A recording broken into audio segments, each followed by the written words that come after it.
Good morning and peace be upon you this beautiful day, wherever you're tuning in from. My name is Qasim Rashid, and this is the Qasim Rashid Show here on Sirius XM Urban View Channel 126, the most awesome show in the multiverse. My friends, thank you for tuning in. If you're listening on Substack, make sure you hit that subscribe button.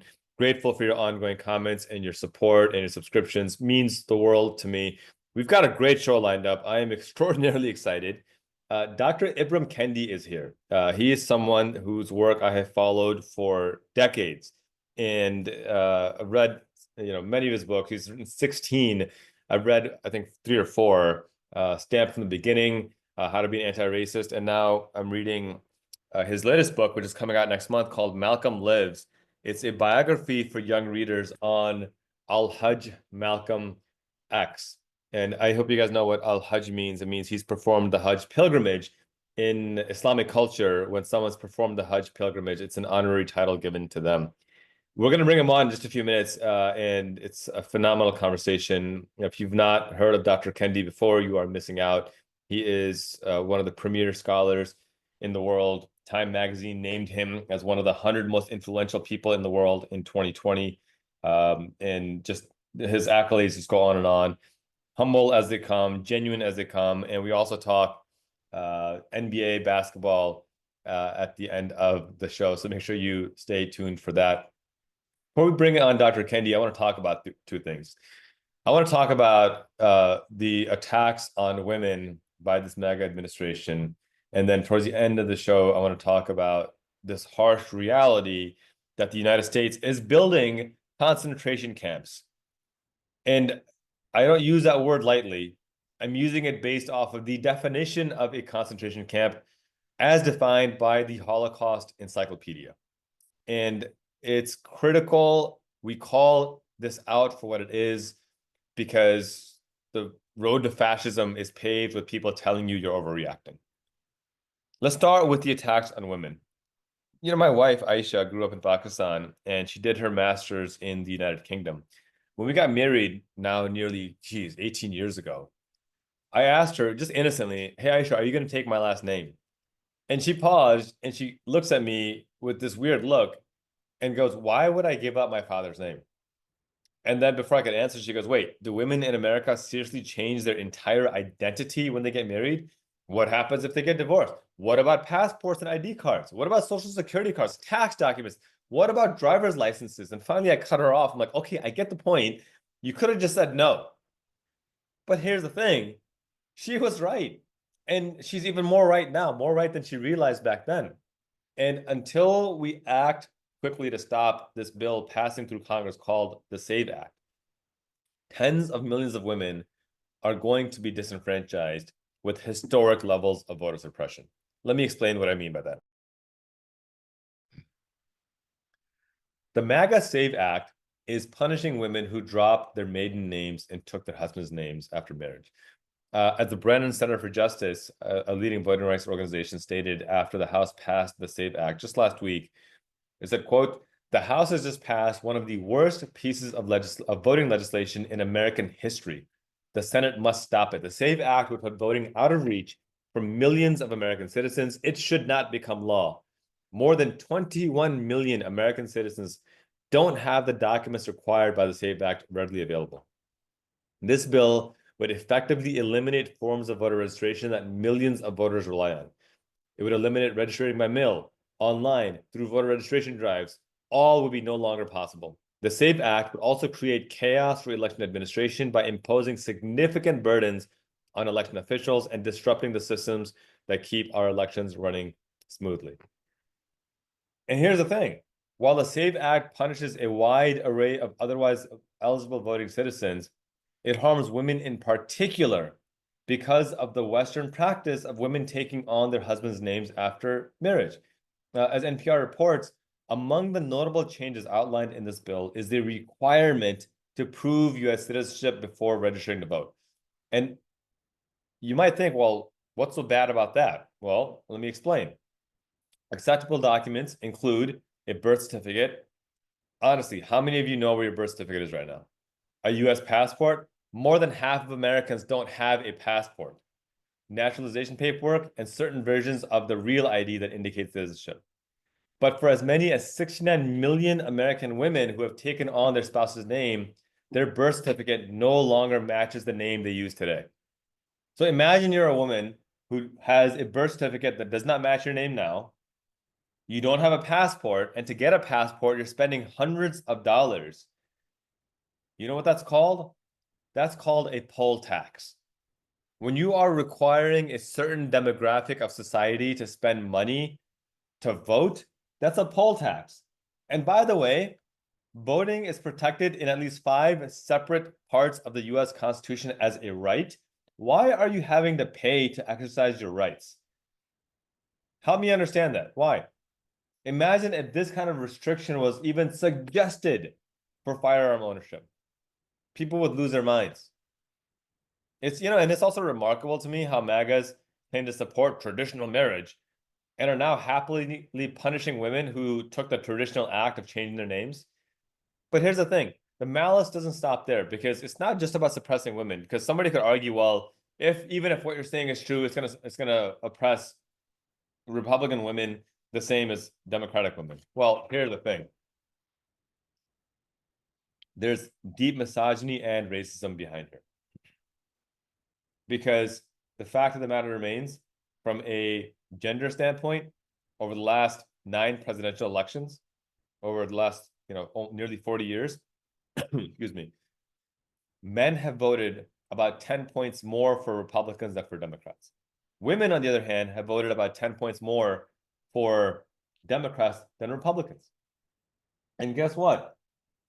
The majority of non-white women, overwhelming majority of non-white women, like 70%, are voting for Democrats. So if you are Republican and you know your ideas aren't popular, then what do? You try to change the law to prevent the main voter base of your opponent's side from voting. That's exactly what this is.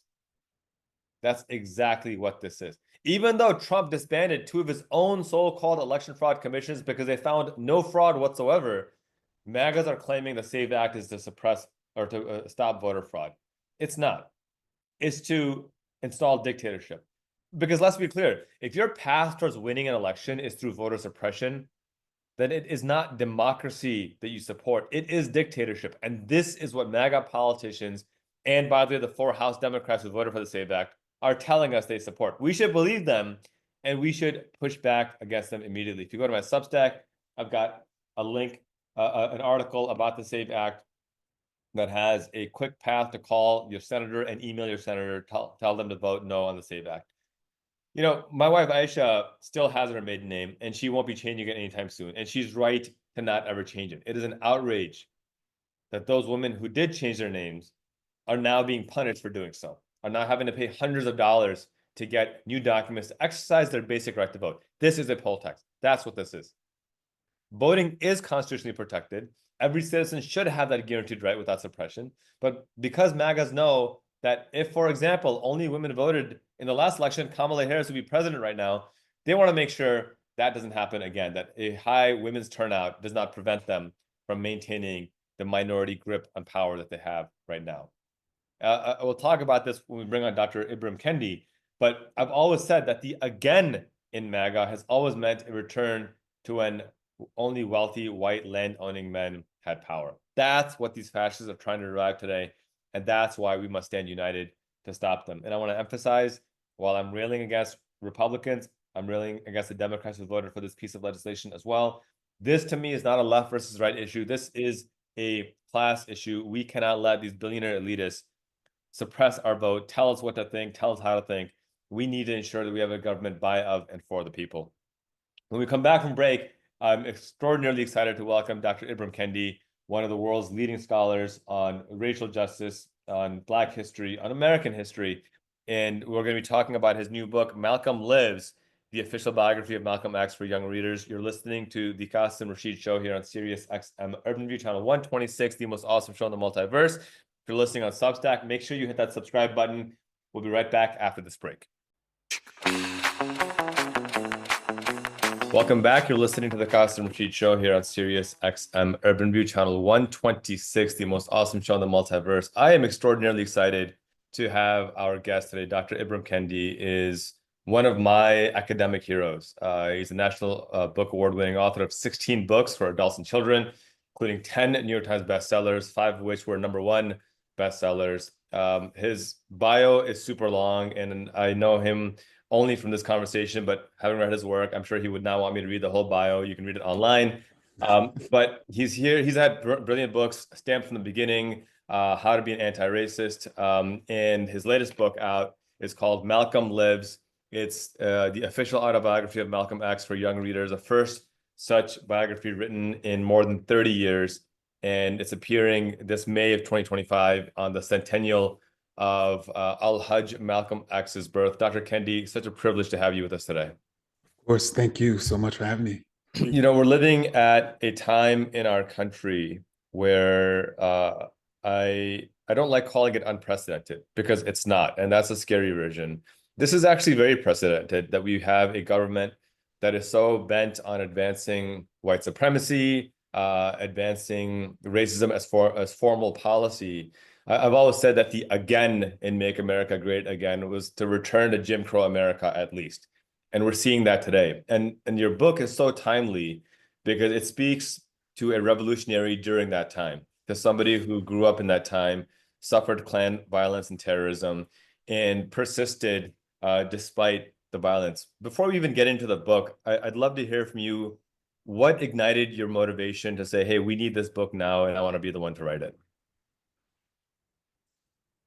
I think there were many motivations, but I think chief of those motivations was my desire to ensure that we had, before adults and young people, the life and story of a revolutionary who in many ways embodies the type of courage and boldness that we need now, in this moment.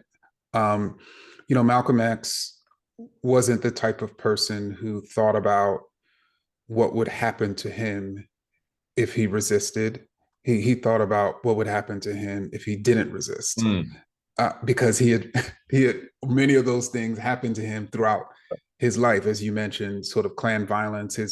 His life is a life of someone who is subjected to racism and ultimately Islamophobia, and so he personally knew the costs of allowing the status quo, to persist.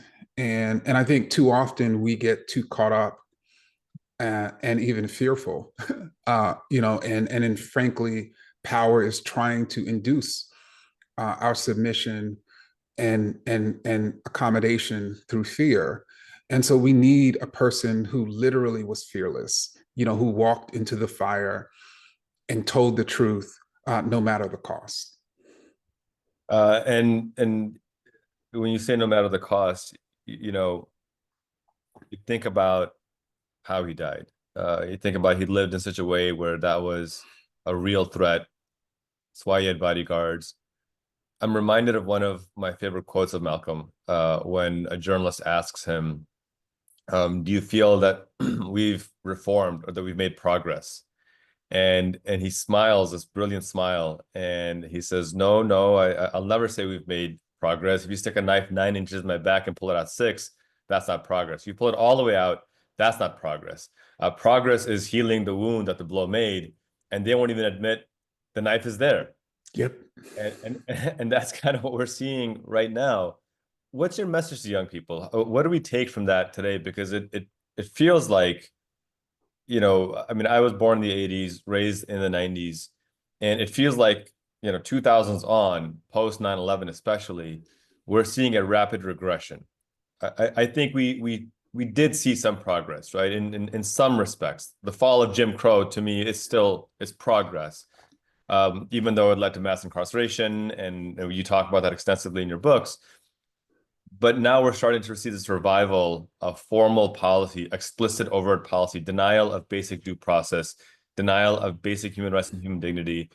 What's the message from Malcolm that young people should be taking to push back against this, to be fearless in the face of just an ongoing onslaught of racism and white supremacy as policy. Well, what's striking is that Malcolm X was one of the few African American leaders who was deeply concerned about the potential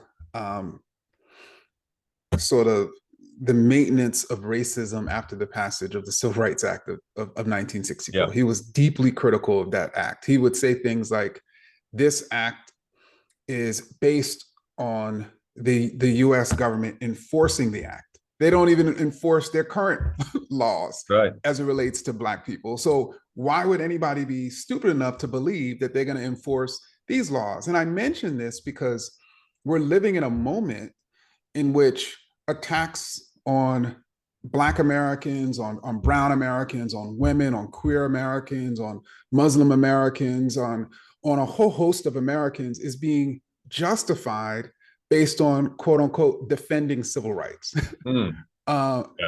And so I mention that because the striking aspect of history, and this is what I'm hoping young people and really the rest of us will learn, is that it's not this sort of linear march in which things are constantly getting better. What could actually happen is a law that was put in place to quell or reduce racism could actually 60 years later be used to deepen racism. You know, that is the message of history. And so you always have to be alert, even when you have successes, right? You always have to be alert, you know, that the medicines that you put in place to heal do not essentially become poisons. Yeah, well said. Late Congressman John Dingell had a quote where he said, when it comes to the law, you write the substance, I'll write the procedure, and I'll screw you every time. Mm.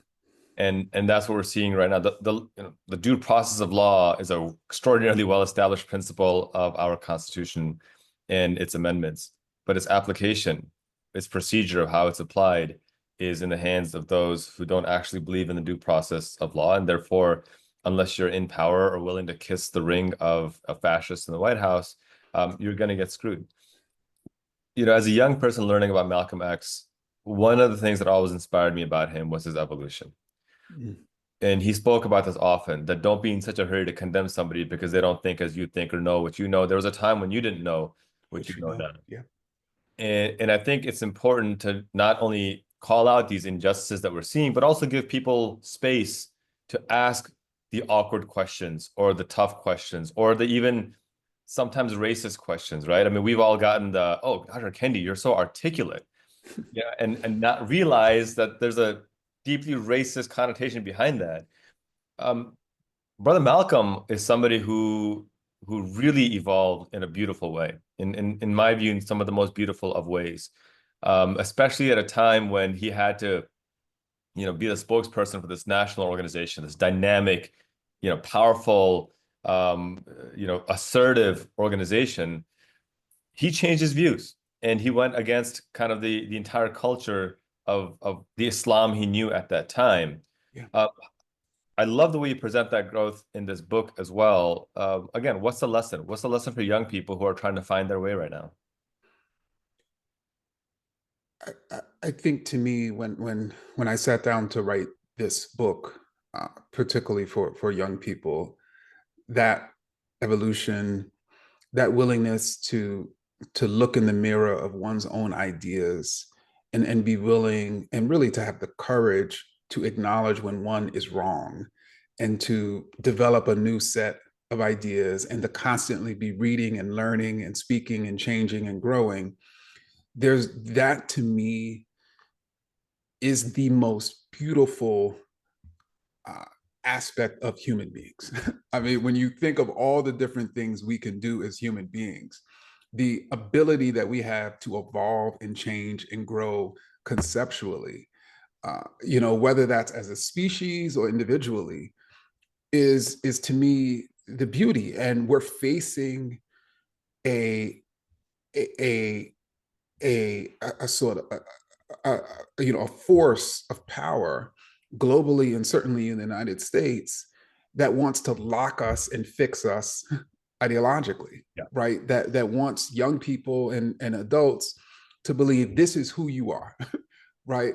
Wants people to be fed their ideas as opposed to sort of go out and seek and search, for their ideas. And that frankly makes those young people and even older people easier to control. And I don't think it's a coincidence that we have young people, uh, teenagers, who are getting AR-15s and and shooting at Black people, shooting at Muslims, shooting at Jews, shooting at women, shooting at immigrants, like because of the ideas that they are constantly indoctrinated, the racist, Islamophobic, bigoted ideas. And so I wanted young people to be exposed to somebody who was constantly challenging their own ideas, um, and constantly open to feedback, and constantly recognizing that to be an intellectual isn't based on what you know, but to have this tremendous desire to know. Oh, I love that. I love that. It also speaks to the true meaning of the word jihad, Yeah. that it's a struggle. And the Prophet of Islam, Muhammad, peace be upon him, called the greatest jihad as a struggle against self, to Yes. self-improve, to grow, to develop. And I tell someone, whether you're trying to learn a new language, get into better shape, work on your marriage, work on a relationship, these are all forms of jihad that are the true essence of it. And Brother Malcolm exemplified that. If you're just tuning in, we're speaking with Dr. Ibram Kendi, author of more than a dozen books, many of them New York Times bestsellers. Right now, we're speaking about his latest book, which I can't highly recommend enough. Malcolm Lives. It will be out in May. I think people can pre-order now, correct? Yes. And you should. And it's specifically designed for young people. And I was talking to Dr. Kendi off camera that I make it a priority to read these books because I want my children to read them as well. And this is a book that I don't have to wait. Like Stamped from the Beginning is a bit more probably high school, college level, but for my young kids, this is a phenomenal read. I just want to comment on the reading style, the writing style. It is extraordinarily easy to read. You present it in such a way where the language is accessible. You use words that I found easy, and I love reading the academic stuff, but this was such an easy read.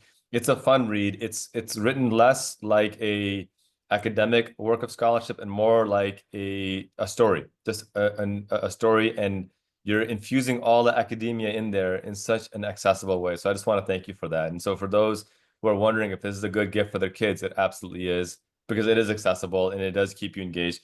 And you also keep the chapters short. There's 86 chapters, but you keep them short, so it makes it accessible that way as well. Dr. Kendi, I wanted to get back and talk a bit more about the, what we're seeing today in terms of the political censorship, the rising authoritarianism, the book bans. Again, from Malcolm's perspective, what we're seeing is an attempt to erase history, Yes. whether it's, getting rid of the Tuskegee Airmen, whether it is firing, anyone who's quote unquote DEI, whatever the hell that even means, whether it's repealing affirmative action, which ironically hurts white women more than any other demographic, because white women have benefited more from affirmative action than Black, Latino, Indigenous, and Asian people combined. Again, what is the message here? How do we take the lessons from Brother Malcolm and apply them in today's time in an effective way? Well, as you know, by the end of Malcolm's life, he was pushing for, particularly African Americans, to what he would call elevate their struggle from civil rights to human rights. Yes. And I think one of the ways in which that message is relevant to the here and the now is if we truly had a nation and certainly an administration that was seeking to defend our rights as human beings, then that this nation, this administration would ensure that no one is being excluded. No one is losing out on resources and opportunities. No one's history or way of living or the way they love to love is being erased. That, you know, that it's our right as human beings, right, to have equal access to resources, to opportunities, for our communities, our literature, our histories to be, you know, valued equally.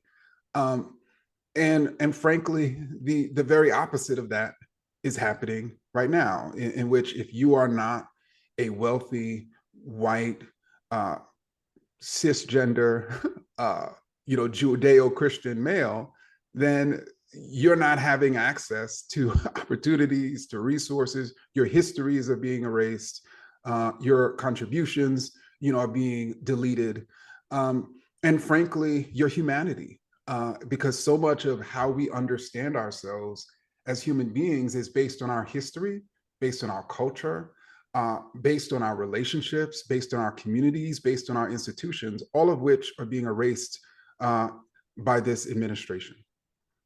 And so from a practical perspective, what should young people be doing? I mean, I think acknowledging it is a critical step forward, and recognizing that this is not theory anymore, it's happening in real time.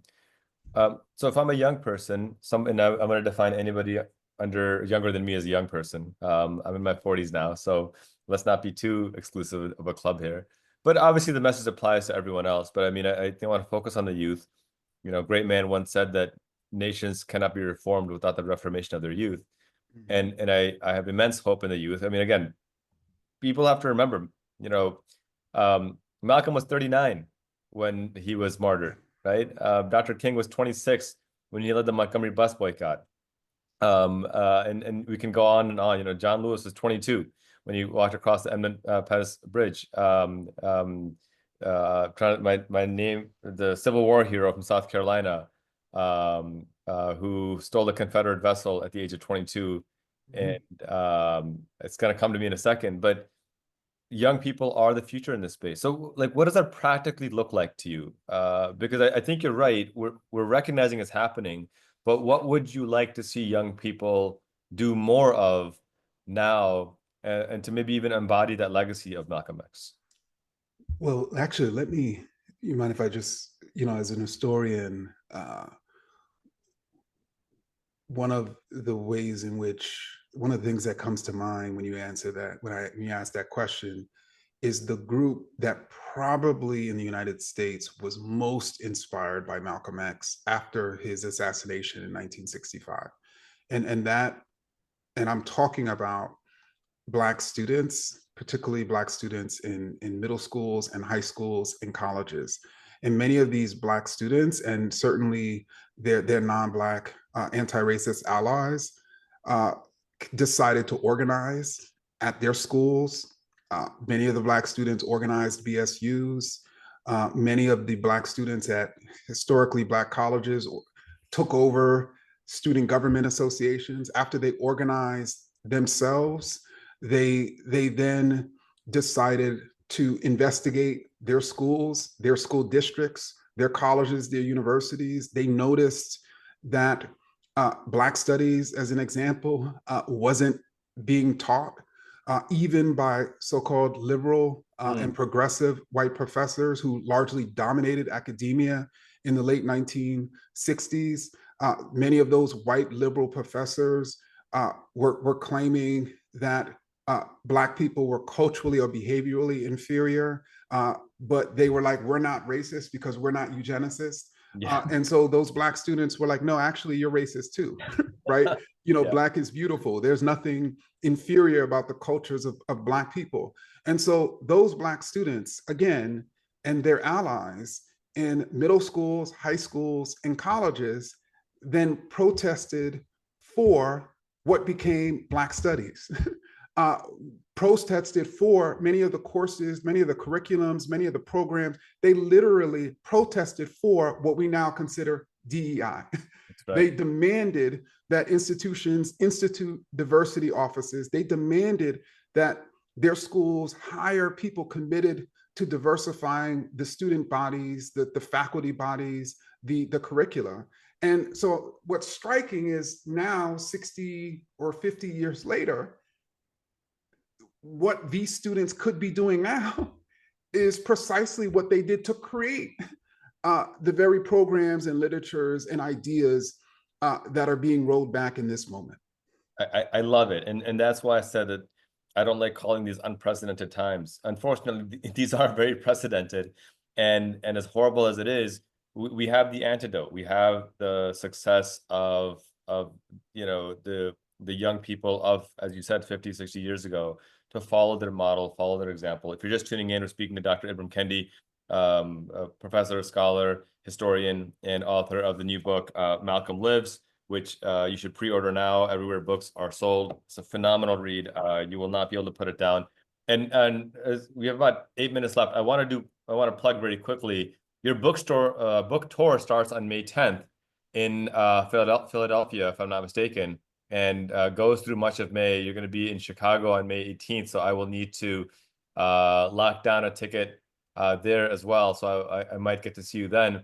Just ibramkendi.com/events. It's a pretty comprehensive book tour. So whether you're in Milwaukee or Dallas or Massachusetts or DC or Connecticut, or Michigan, New Jersey, Colorado, Pennsylvania, you can make sure you go out and hear Dr. Kendi speak live. I want to talk a little bit about your process writing this book. What were some of the challenges? I mean, I know you put in here, you wrote that this is, in your view, a process that began almost 20 years ago, as you began to researching and writing and kind of listening to speeches and archival information. That speaks volumes to me. Anytime somebody invests 20 years in writing a book, it's not just about the research, it's about allowing your mind to kind of settle on the tone, on the strategy, certain things that you thought, this is the way I'm going to do it. You realize after some time that maybe actually this is a better way. Talk about the challenges, some of the joys maybe of writing this book specifically for a younger audience. What did you struggle with? What did you unexpectedly find to be fun about this? So I think that when I thought about writing this book, particularly for young readers, frankly, I was thinking certainly about those 10 and 12 and 14 and 16-year-olds who were going to read this book and really read their potentially first biography of Malcolm X. But I was also thinking about the 30 and 40 and 50-year-olds who have never read a biography of Malcolm X. And frankly, as I think we talked about a little earlier, too many books that are written for adults are too academic, are too jargony, are not sort of easy reads. And I think that's part of the reason why we have declining numbers of readers across ages. And when I first entered into the writing community, among those writers who were writing for young people, one of the things that was most striking for me was the level of care these writers took to creating an accessible reading experience for the reader, for the young person. Yeah. And I just don't know, particularly us nonfiction writers, I think we're more concerned about the intellectual sort of clarity, the evidence, which is all absolutely critical, and less concerned about the reading experience. But for those who are writing for young people, they know the young person is going to put that book down if it's not interesting, if it's not accessible, if it's not relevant to their moment, to their time. Yeah. And so I'm saying that because as I sat down to write Malcolm Lives, it was critically important for me to ensure that the reading experience for the person, whether it was a 12-year-old or 40-year-old, was as fascinating and engaging as to really allow them to get through the book and really be moved by the book.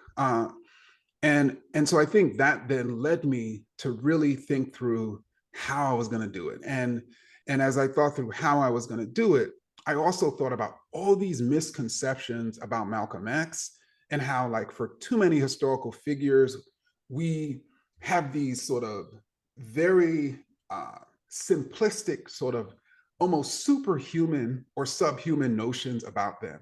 So I was also thinking about, how do I humanize Malcolm X? Like, and ensure that people see him in all his nuance and complexity. And I think that's ultimately why I landed on most of the book being written in scenes from Malcolm's life. So when you talk about a moment in somebody's life, you're able to really get into their humanity, the nuance, the complexity. But then it's also interesting, right? Because it reads like a story. It does. It does. It really reads like a story, and like I said, it's beautifully written. The word that kept on coming to mind over and over again is accessible.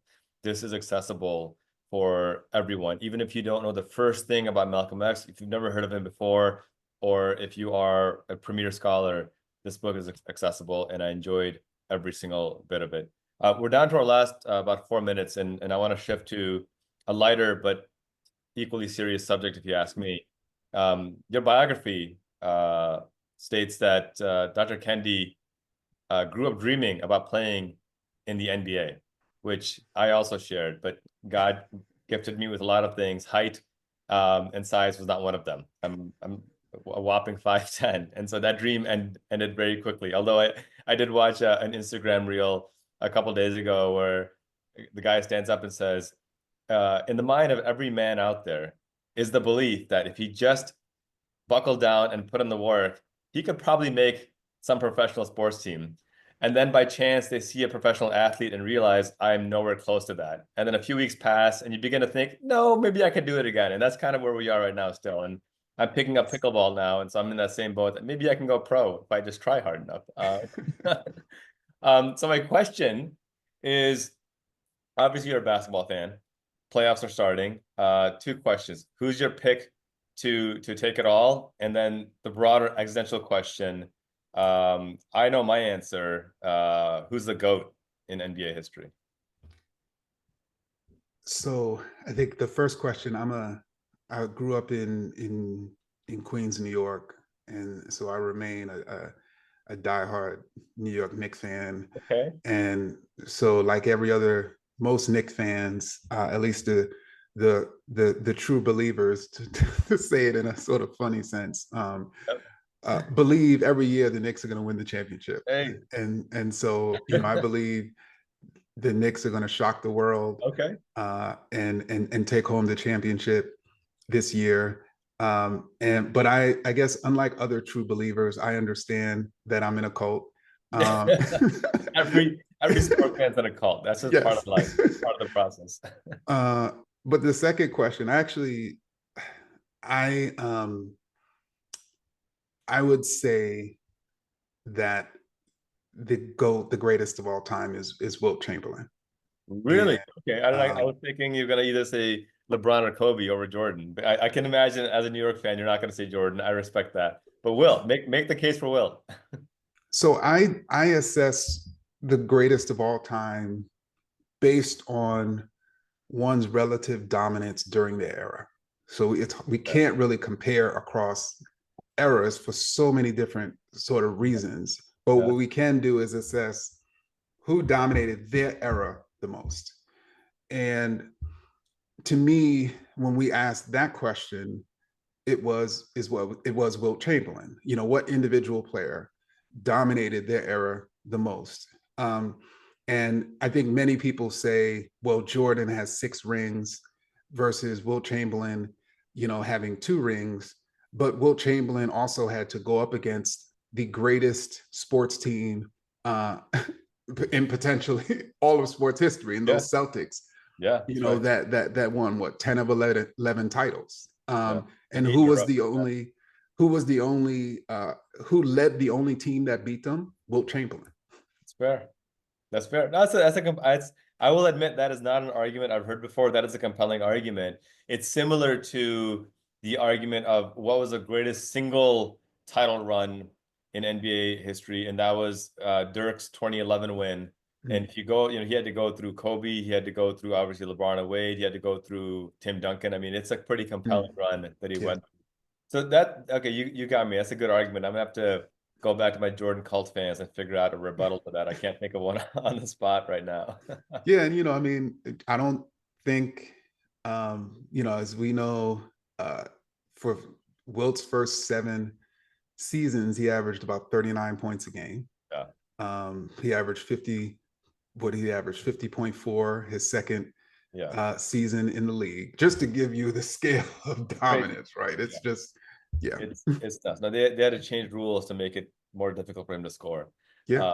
Which and they made it easier for Jordan to score with the Jordan rules, well, as any Knick haters will, there we go. any Knicks fan will say. I'll let you get that one, and we got suffer enough in the 90s. I'll let you have that one. Dr. Kendi, it's been such a privilege and pleasure. How can folks find you on social media, and how can folks pick up your book? Oh, well, thank you so much and Malcolm Lives is available wherever books, are sold. I encourage folks to check out their local independent bookstores. And I can be reached IbramXKendi.com. My handle on social media platforms is my first name, Ibram, IBRAM, XK. Dr. Kendi, it's been a privilege. I look forward to seeing you on the book tour, and we hope to have you back on soon. Cool. Take it easy, brother. You're listening to the Qasim Rashid Show here on Sirius XM Urban View, channel 126. That is Dr. Ibram Kendi. We'll talk more about him when we come back right after this break. Welcome back. You're listening to the Qasim Rashid Show here on Sirius XM Urban View, channel 126, the most awesome show in the multiverse. If you're listening on Substack, make sure you hit that subscribe button. That was Dr. Ibram Kendi, and you can check out his website, IbramXKendi.com. He is on all the social media platforms at Ibram XK. So make sure you give him a follow. He's got millions of followers, amazing, brilliant scholar, just a fantastic person all around. Absolutely love his work. I want to close out by talking about what I mentioned at the start of the show, this horrifying truth that the United States government is building concentration camps. Donald Trump is sending people to concentration camps in El Salvador and doing so in defiance of the U.S. Supreme Court. This is a constitutional crisis. The Holocaust Encyclopedia defines a concentration camp as follows. They say that what distinguishes a concentration camp from a prison in the modern sense is that a concentration camp functions outside of a judicial system. The prisoners are not indicted or convicted of any crime by judicial process, end quote. This is what's happening right now. Mahmoud Khalil was here legally. He's being held illegally in prison, a concentration camp. He's not been charged or convicted of anything. Rumeysa Öztürk, a Turkish student, was here legally. She committed no crime. She's been charged with no crime. She's been convicted of no crime. She's in prison. Kilmar Abrego Garcia was here legally. He's been charged, prosecuted, convicted of no crime. But all these people and many more are being detained, disappeared, and or deported without trial, without conviction, without any due process, languishing in government-ordered confinement. Their incarceration can only be described as a concentration camp. The Trump regime's horrific treatment of a growing number of Black and brown, yes, documented immigrants is proof of just one thing. I'll say it again. When MAGA Republicans claim they want just legal immigration, they are lying. What they actually want, what they have always actually wanted, is to end non-white immigration entirely, just as it was before the 1965 Immigration and Nationality Act. This is what the again in MAGA has always meant: a return to Jim Crow America, a return to white Christian nationalism by any means necessary. This is not speculation, this is policy. And the case of Kilmar Abrego Garcia is just exemplifies this. This last week, Maryland Senator Chris Van Hollen traveled to El Salvador to fight for his release. He discovered something that should horrify every American, that El Salvador openly admits that Kilmar committed no crime, that they have no evidence that he committed any crime, that they have no evidence that he's part of some MS-13 gang. They admitted that the U.S. government, that the only reason Kilmar is there in prison right now is because the U.S. government is paying El Salvador to keep him locked away. Our tax dollars are being spent to lock up legal residents into concentration camps on a foreign countries. This despite the U.S. Supreme Court ruling 9-0 that Garcia should be returned to the United States immediately.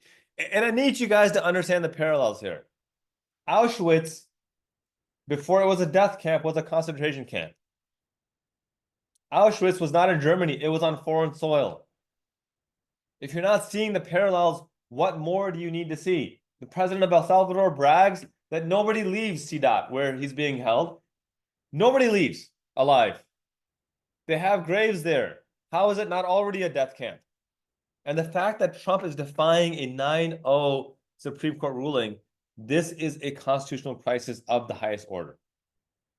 An American president defying a direct order from the Supreme Court, sending innocent people, legal immigrants, to foreign black sites and demanding other governments build more camps to detain more people. Yeah, caught on a hot mic last week, Trump remarked to El Salvador's president to build at least 5 more of these facilities because Trump wants to send, quote, the homegrowns there. This is not immigration policy, folks. This is not national security. This is fascism. And yes, this is fascism by the United States building these concentration camps. And by the way, fascism is horribly unoriginal. We've seen this playbook before. As you heard me mention in my discussion with Dr. Kendi, we're not living in unprecedented times. These are sadly very precedented times. As Professor Whitman, Princeton Professor Whitman, documents in his landmark book, Hitler's American Model, Hitler explicitly based his Nazi racial purity laws off of what? Off of the United States Jim Crow laws. Yeah. In fact, he sent his lawyers, Hitler sent his Nazi lawyers to the US to study America's Jim Crow laws because they were so effective in miscegenation and eugenics and so-called racial purity. Now, when they came back, these Nazi lawyers said to Hitler, hey, man, we may be Nazis, but we are not Americans. Those laws are way too extreme. That's how messed up Jim Crow laws were and are. And the GOP is now taking it full circle. And, you know, while Black and brown Americans are being kidnapped and deported and tortured for speaking out, consider the fact that KKK terrorists who murdered over 5,000 Black Americans that we know of continue to exist because of so-called free speech. Again, this is not unprecedented, it is precedented. And I'm furious that 60 Democrats passed what's called the Laken-Riley Act, 12 in the Senate, 48 in the House. The Laken-Riley Act was passed and signed into law by Trump, which allows the government to incarcerate immigrants on the mere accusation of a crime. No due process, and 60 Democrats across the House and Senate voted yes for it. Mortifying. We can also talk about Mitch McConnell admitting Trump committed insurrection and then voted to acquit him. Merrick Garland sticking to norms and refusing to prosecute Trump even though he knew full well he committed a crime. We are in a constitutional crisis. The US government is building concentration camps, and we need to recognize this for what it is. I'm furious that Democratic Party leadership is not rising to the occasion. We need more Chris Van Hollens to lead by example. He's doing it right. But otherwise, we may not make it to midterm elections. And I'm grateful to have had Dr. Kendi on today because I think Malcolm's example is one that is sadly relevant today. Somebody who's fearless in his fight for justice. And that's a fearlessness that we need right now as well. All right, y'all. Thank you for tuning in. Make sure you hit that subscribe button so we can continue to create this content and advocate for the human rights that we all need and deserve. You're listening to the Qasim Rashid Show here on Sirius XM Urban View Channel 126, the most awesome show in the multiverse. We'll be back next week, same time, same place. My friends, we got a great show lined up for next week as well. Be sure to tune in and continue to be hopeful. Despite everything, remain hopeful, remain an optimist, and be fearless in your fight. Like I said, we've been here before. We will get out of this by working together and demanding justice and speaking truth to power in all we do. Until next week, peace.